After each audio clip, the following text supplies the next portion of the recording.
Ladies and gentlemen, this is Manzoor Memon broadcasting this episode from Pasadena, Texas. I am with BBC TV network, which produces documentaries and episodes on financial frauds. Today I got a very renowned person in my studio, Rehan Allahwala, who I met with him about 4 or 5 years ago, and he had a different vision, and I want to talk to him about IT projects in Pakistan. He's one of the few people who have used Facebook and other media tools to reach to people. And he might be one of the few Pakistanis who has a big following on Facebook. And so we want to talk to him about Pakistan, about his visits to USA and what he's doing over there to promote IT particularly. Rehan, welcome in our studio. Am I right that I would call you a computer wizard and like a IT wizard that you have used the Facebook? Are you using the Facebook? Are you using other tools, so Twitter and other things? First of all, thank you for inviting and giving me this opportunity to talk to your crowd. Facebook is a very interesting tool because Facebook has now offered a service called Facebook Zero, which does not require any data service from anyone in 80 countries. So you just have to buy a phone for $20-$30, a used phone, take a free SIM card, put it in the phone, and your Facebook is working. So with people who don't have electricity, they don't have water, they have Facebook. So that's a very interesting phenomenon. How many followers do you have? First of all, I want my audience to know how many followers you have. I think I have 800,000 people on my Facebook. You must be then the only Pakistani who had that much, correct? No, there are a few others. There are some more too? Yeah, okay. All right. So what are you promoting? I know you are using Facebook, you are trying to reach people. And what is your theme? What's your basic theme that you are telling the people that what they should do? My journey started a few years ago, 6-7 years ago, and I wanted to teach entrepreneurship. And I wanted people to become self-reliant. I wanted to create 1 million entrepreneurs. And I still do. And my life's goal is to end poverty from the planet. That's what I work for. That's the end game. But on the way, I found a saying from Rumi, which was that first I was very smart and I tried to change the world. And then I became a little wise and I started to work on myself. And that's what I teach others. I say, stop worrying about what others are doing, what the government has not done, what you have not done, what your father has not done, what your friend has done to you. What you have done. Just forget all of them and just work on your own self to become a better human being. And when you become the better human being, everything around you will change automatically. And that's the magic of the universe, God. If you are good, all of a sudden everything starts happening good to you. Okay. So people should be self-reliant. That's what they should depend on themselves. They create. Well, as a Muslim, you are supposed to go to your grave, and as a Christian, as a Jew, as all the Abrahamic religions say the same thing, that you die and you are going to be accountable for only yourself. It doesn't matter what your father did, your mother did, your friend did, what your neighbor did, what your government did. It doesn't matter. What will matter is what you did. So if you become a phenomenal human being, everything else will just change, and at least you're done. So you're not accountable for everybody else. You're only accountable for you. So first become great yourself and then worry about others, and then you can teach others what you know. So this is your one project you are doing. I understand that you are doing 2 more projects. One is Rehabilitation. A place to get rehabilitation. Okay, give me a little brief on that. That I understand you have a 16-acre land close to Thatta, Sindh, and you already got a land, correct? And you want to do a center for the disabled people, correct? And put them back to workforce, or what you plan to do? Just give me a quick brief on it. So, for some reason, a lot of disabled people or differently abled people, as I see them, started coming to my life for many years. And one of them became good friends, and he said he wanted to do something for them. And I asked him what he wants to do, and he said, well, I want to give them hope. I want to give them a chance that they can do something. Therefore, I said, okay, I'll help you do it. And then that evolved into Rehabistan, which is a new city designed for disabled people, where, you know, a normal city has ability for disabled people, but we want to build everything ground up for disabled people so that they become self-reliant, they learn a new skill which will allow them to become a more effective citizen of our planet. How many people do you think you can accommodate in that? We'll do our best. We'll start small and see how it goes. You know, that's one of the unique projects. I really appreciate you doing that. And then you have a cyber area city project. You have got what, 200 acres of land. You already acquired it. And also, are these both projects together? They're next to each other. Next to each other. Yeah. And what you plan to do that? To make it like a IT city or cyber city over there? Give me a little brief what you want to do on that. So it started with a colony for our own office because the housing in Karachi has become extremely expensive. You can't buy a decent place for less than $500,000. It's very, very expensive. So we wanted to build a place where we can actually give houses to our staff, and that's how it started. And then we got, you know, really good deal on the price of the land, so we thought we can build it for other people. So we're going to start building for other people. It'll be like Googleplex, you know, a gigabyte bandwidth, solar panels everywhere, greenery everywhere. We try to accommodate everything I've learned around the globe, the best practices for IT, and we'll just, you know, put it all in one place. You know, free bikes for people, 24-hour food availability, housing where you can sleep when you want to sleep rather than there will be noise in daytime and nighttime, because you don't know where you're working when you're working, so you want to have noise-proof rooms so you can sleep when you want to sleep. So that's the kind of small little things which in a regular place you can't find them.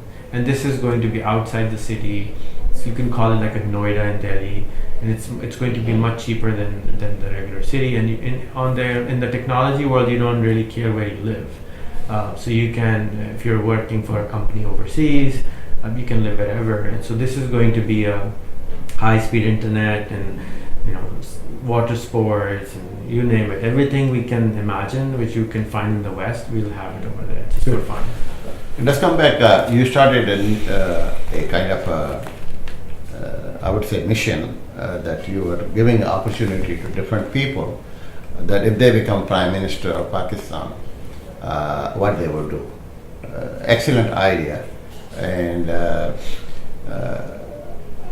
but only problem when I heard about it and your episode, theoretically looks fantastic. You know, I wish our country can be that much computer savvy and cyber savvy that it can work. You expect that a government director would respond to your request by email. So, very good idea, but is it practical? Well, it's already happening in different parts of the world. In India, there's a state which is required. If you don't reply within 48 hours, you get fired. Very simple. And you don't have to solve the problem. You have to reply to the person and say, hey, I sent a request. This is what I want to know, when can I get it. But in the United States, such a big country, such a modern country, well, the United States still we don't have this kind of a thing. And you're expecting in Pakistan to happen this. How you think that you're going to achieve that? In the United States, you don't have free Facebook. In the United States, you don't have a lot of things which Pakistan has. You don't have a lot of things which Singapore has. You don't have a lot of things which Estonia has. So you get leapfrogged. You know, in a country which is creating something new, you can skip a generation. Like, for example, the entire Africa will skip the copper wire.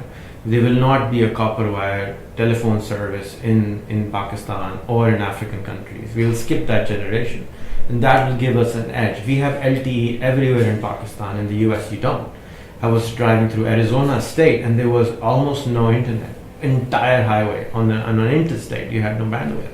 So when you skip the technology phase, you actually can, you know, the terminology is called a leapfrog.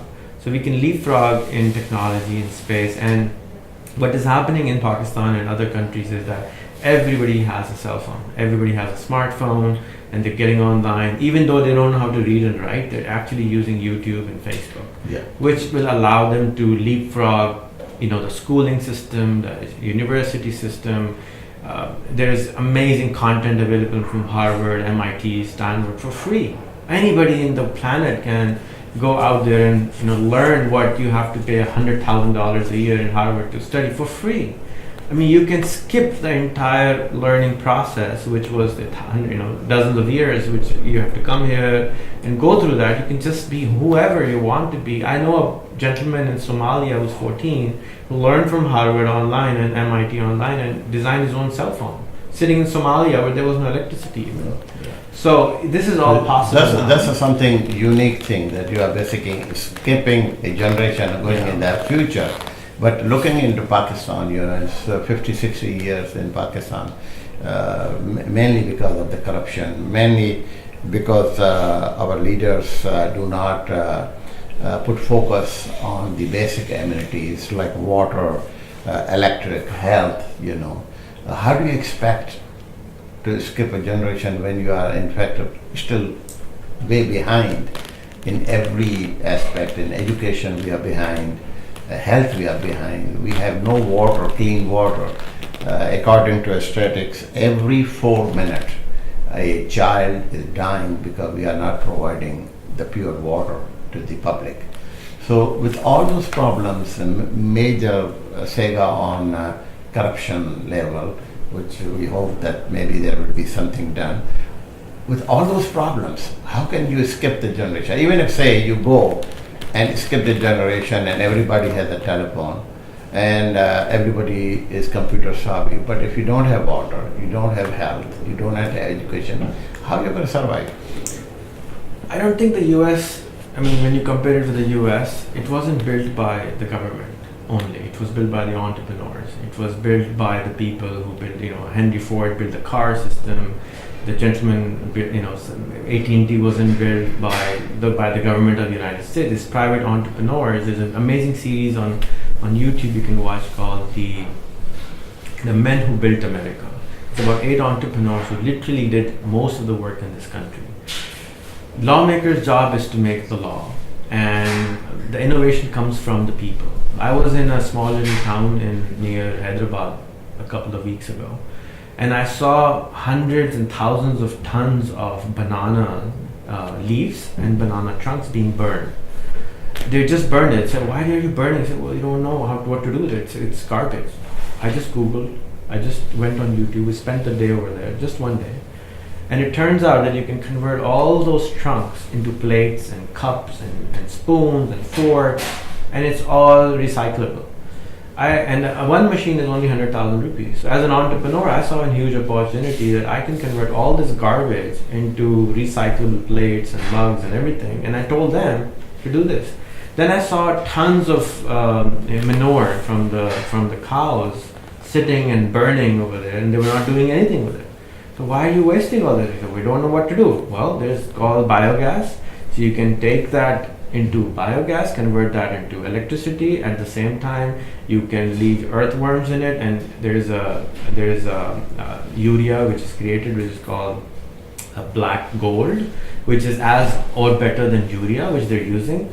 So if you just get the knowledge properly organized, and there are 4 schools in that small little village. So it's not that there are no schools, it's the knowledge which they are being taught is useless. And the new knowledge which is available on YouTube and online is it took me like 5 minutes to find this information. People are not Googling enough and YouTubing enough to find their own solutions. If you have water problem, you can fix your own water problem. If you have electricity problem, you can fix your own electricity problem. 100 years ago, there was no electricity anywhere. Somebody had to create a system. So now there is amazing opportunity for the third world to rise because the internet is available. Once you have the internet available, all the knowledge of entire planet is in your hand. You can easily solve your own problems. But the only thing which I feel that the government needs to do is request the people, start Googling, start YouTubing, and in 2 years' time, the whole generation will change. Before you talk to anybody, Google it. Are you even telling the lie? Are you telling the truth? You should Google it before you even talk to someone, because most of the time we don't know. We just heard something and we start transferring it forward, which is wrong. And that's how problems don't get solved. We become emotional and we become angry and we don't do anything to fix ourselves. So everything which is to be learned is already on YouTube in the last. We should be self-reliant here. Yeah. That's very interesting, ladies and gentlemen, that Rehan has a different vision about not only for Pakistan but for the third world countries, the poor countries. We need to see our own self, what we can do for ourselves, and be successful. If you do allow me to add, we're actually working on a new app for United States now, where you can just download the app and everything to do with the government, you can solve it through the app. So anything you want to apply for, anything with the government. So it will be like an interface between the government and the citizen. Now, there are 300 million phones in this country, but this app doesn't exist. You have to do this on this website, this on this website, nothing is interconnected. So we tried to start to build it for Pakistan, and now I'm going to start building it for the US, where the governments can actually interface with this app and offer all the services of the government just from an app. And again, this has been done in Singapore already, it's been done in Dubai already, it's done in Estonia already. It's about time it should be done in this. What's your solution for corruption? Corruption is, whenever you have an opportunity, it will happen. So just take away the opportunity, and we are heading into this time of immense transparency. The humankind is going to enter into a time where it will be impossible to lie to anyone. Even today, it's becoming harder and harder to lie because you can be tracked. In the moment, the solution is better systems, and the better systems come with better technology. When you install technology everywhere, like for example, look at Walmart. How much stuff is being stolen right now from there, even though they have automatic checkout, everything, because the systems are strong enough, keeping an eye, artificial intelligence, cameras and systems is keeping an eye.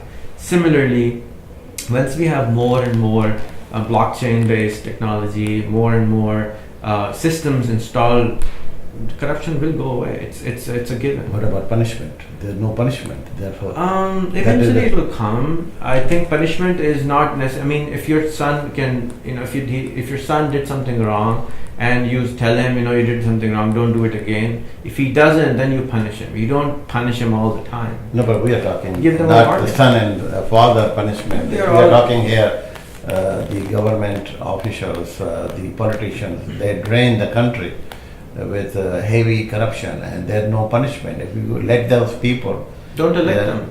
First of all, don't elect them. Second, help create systems which will stop this corruption from happening. It shouldn't happen.